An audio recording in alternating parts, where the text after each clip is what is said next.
Deep down in the gutter, a man steps out of the shadows, rifle slung over his shoulder.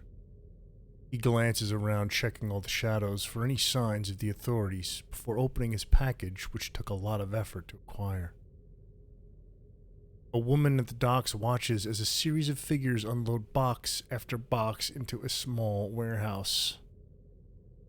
Her target is one of those crates. She wraps her heavy coat against the chill dock air and waits patiently. Cigarette in mouth, pistol poking into her side. Hopefully, she won't have to use it. Someone looks her way. She is already gone. We are back with the final entry in our classes series. Today, talking about the Scoundrel. Practically every scoundrel knows how to deal with the people of the city, the corporate drones, and every other member of the criminal underworld. Like anyone in a risky situation, most learn the basics of fighting in case the situation gets tough. Whilst the wealthiest scoundrels often become rich enough to retire from the life. That kind of life happens to 1 in a million. Everyone's every man. In every area of the city is a selection of scoundrels, people with a variety of skills that fall into the criminal category. And again, when you're creating your scoundrel, please, I stress this in every single class video. Talk with your GM. Flavor up that backstory, please. Get a good life path going. You could flesh out a myriad of scoundrels as with any other class. Before we jump into the details of a scoundrel, be sure to subscribe and click the bell if you like this kind of content. Like or dislike, that's up to you. Just leave me the feedback why and or why not. Also, all social media links are down below, including Dragon Turtle Games, the fine creators of this beautiful cyberpunk RPG set in our own timeline. And that last link in the description is Syrinscape for all your tabletop gaming needs in terms of sound effects, music, voices, ambiance, and they keep adding more and more and more over time. I highly recommend them. Shout them out in every one of my videos. I love them. Can't speak highly enough of them. First up, we're going to talk about your hit points, as we do with every other class. 1d8 per scoundrel level. Hit HP at first level, 8 plus your constitution modifier. And at higher levels, it's 1d8 or 5 plus your constitution. Next up, we're going to talk about the proficiencies. Off the jump, you get light armor, helmets, melee weapons, pistols, submachine guns, and shotguns. Your saving throw is reflex. And when it comes to your skills, please choose 3 skills from the following skill list you see on your screen now. Feel free to pause at any time if I'm going too fast. Last up on proficiencies is the proficiency table. Here you can see your proficiency bonuses as well as your sneak attack, what D you're going to get for your sneak attack, and then the different features that we're going to run through in detail here. We walk through the Scoundrel. Now, before we get into any of the other first level, second level, and or end game 10th level stuff, the biggest chunk, as with most of the others, is the Archetype. At third level, you select a Scoundrel archetype that defines what kind of Scoundrel you are. Don't take this lightly. Think about this, okay? Because this is going to determine the abilities you gain as you level up over time. First up is the Troublemaker. This is a special kind of Scoundrel that's quite a bit tougher than usual. When you pick this archetype, at level 3 you gain proficiency in medium armor, assault rifles, sniper rifles, and combat shotguns. Finish him also at 3rd level. You can make a sneak attack with any weapon in which you are proficient. Next up is kick him down. You know how to shoot at down targets to make sure they stay down. This comes in at 7th level, and you no longer suffer penalties to make ranged attack rolls against prone targets. Last up is dirty fighting. This is endgame 10th level stuff. You fight dirty to keep yourself alive. Whenever you hit with a melee attack, the target of the attack must make a fortitude save with a DC equal to 8 plus your proficiency bonus plus your dex modifier, or they gain one of the following negative buffs of your choice. Stunned until the start of their next turn, blinded until the end of your next turn, or they gain poison condition for 1d4 plus 1 rounds. Troublemaker could make for some trouble, okay? Next up is the Stuntman. These guys use their agility and dexterity to move around the battlefield during combat. First up is Stunt Jump. At 3rd level, when you choose this archetype, jumping or falling through panes of glass no longer deals you damage.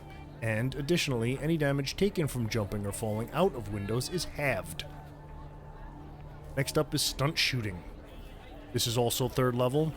Ranged attacks made while diving or falling have a higher chance to hit their targets.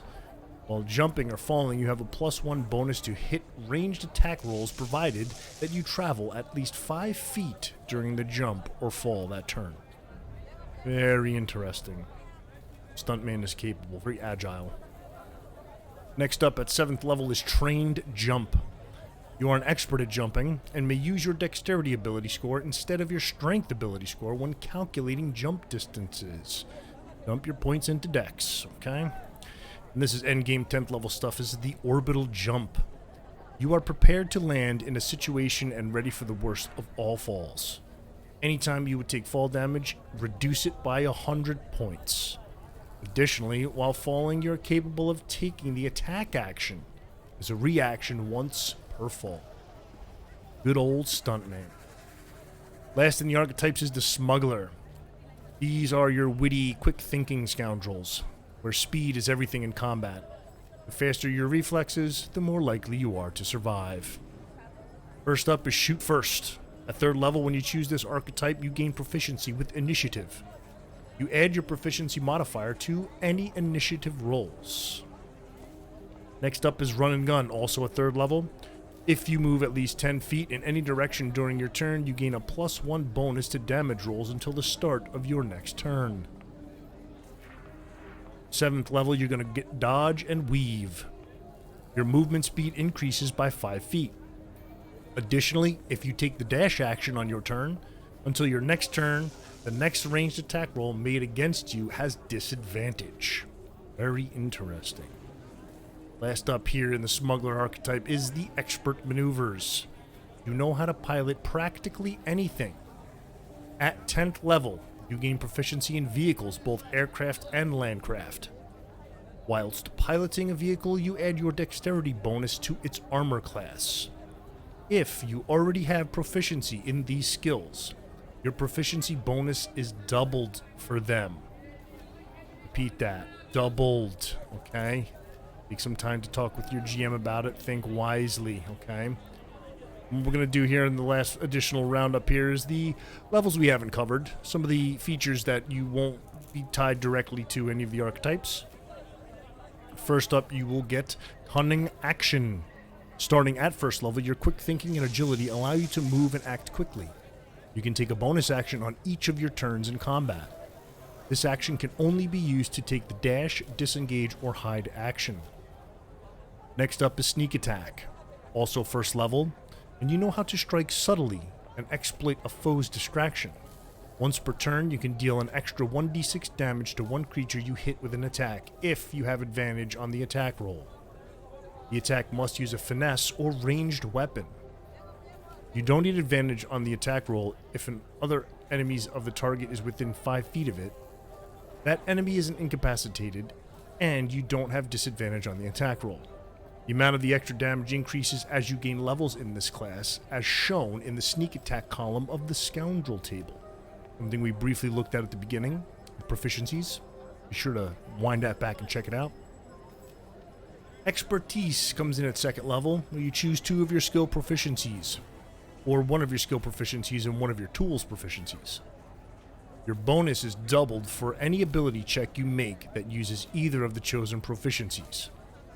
Again, at 7th level, you'll choose 2 more skills or tools. Your proficiency bonus is doubled in those 2 skills.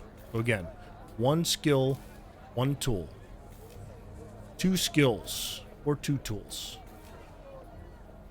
Moving on up, now we're going to take a quick look at character improvement.